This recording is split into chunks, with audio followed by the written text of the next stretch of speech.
All right, this has us multiplying a monomial, a negative 3CD monomial, because it's only one term, times a trinomial. And it's a trinomial because it is three terms. So I am multiplying this single term by this whole thing. So I'm going to take this and I'm going to distribute it and multiply it by each term. Okay? So I multiply it by the first term.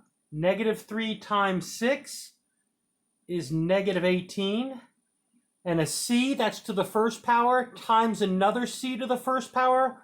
When you multiply the variables, you add the exponents. So 1 plus 1 would be c squared. The d is to the first power, a d squared, second power. So that would give me d to the third. So that was multiplying the first terms. Now I multiply this by the second term in the parentheses. So negative 3 times 2, it's going to give me a negative 6. C times c, both to the first power, would be c squared. And then we have our d. And then I distribute it, multiply it by the last term, a negative 3 times a negative 9. Negative times a negative is a positive 27. And then we have the c, and then d to the first times d to the first would be d squared. And that's example 1. Now example 2 is similar, but it's kind of done it in reverse. It's giving us, well, this doesn't have a specific name. We would just call this a polynomial because we only go by names up to 3 terms.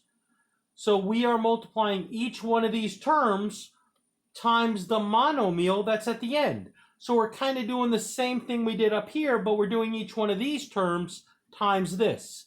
So the first thing I'm going to do is the 4w to the 5th times this. So 4 times 2 is 8. W to the 5th, w squared. When we multiply, we add our exponents. So it's w to the 7th. That's like a negative 1. Negative 1 times 2 is negative 2. W to the 3rd times w squared is w to the 5th. That's like a 1w. 1 times 2, that gives me a 2. W to the 1st times w to the 2nd gives me w to the 3rd. And finally, the last one, negative 8 times 2 is negative 16. And then w squared.